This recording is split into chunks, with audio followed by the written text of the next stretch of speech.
নমস্কার, আপনারা নিশ্চয় সুস্থ আছেন, ভালো আছেন। আজ অর্থাৎ 24/7/2025 তারিখে ইলেকশন কমিশন অফ ইন্ডিয়া সমস্ত রাজ্যের চিফ ইলেকটরাল অফিসারদের উদ্দেশ্যে একটা নির্দেশ দিয়েছেন, যার সাবজেক্ট হচ্ছে remuneration for BLOs and supervisor regarding.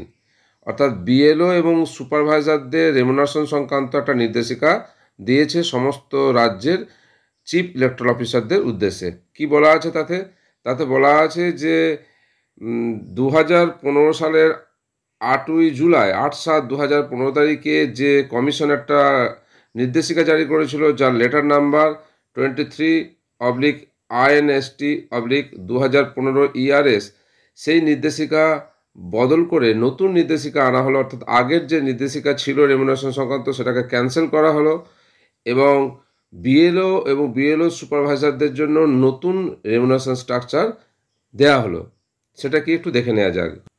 আগের নির্দেশিকা অনুযায়ী বুথ লেভেল অফিসারদের মিনিমাম অ্যানুয়াল রেমুনারেশন ছিল 6,000 টাকা।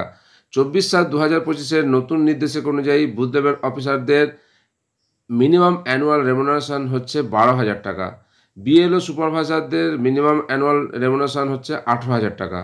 স্পেশাল ইন্টেনসিভ টু বিএলও, অর্থাৎ বিএলওদের স্পেশাল ইন্টেনসিভ দেওয়া হবে এসএসআর, অর্থাৎ special summary revision, SR summary revision বা স্পেশাল ড্রাইভ, অন্যান্য কোনো স্পেশাল ড্রাইভ এই ধরনের থাকলে পাবেন অতিরিক্ত 2,000 টাকা।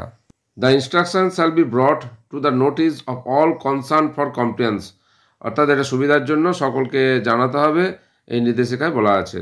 নতুন নির্দেশিকা অনুযায়ী বিএলও এবং বিএলও সুপারভাইজারের মিনিমাম অ্যানুয়াল রেমুনারেশন কত হবে এবং স্পেশাল ইন্টেনসিভ বা কত হবে, সেই সংক্রান্ত যে নির্দেশিকা সামনে এসেছে তা আপনাদের সঙ্গে শেয়ার করলাম।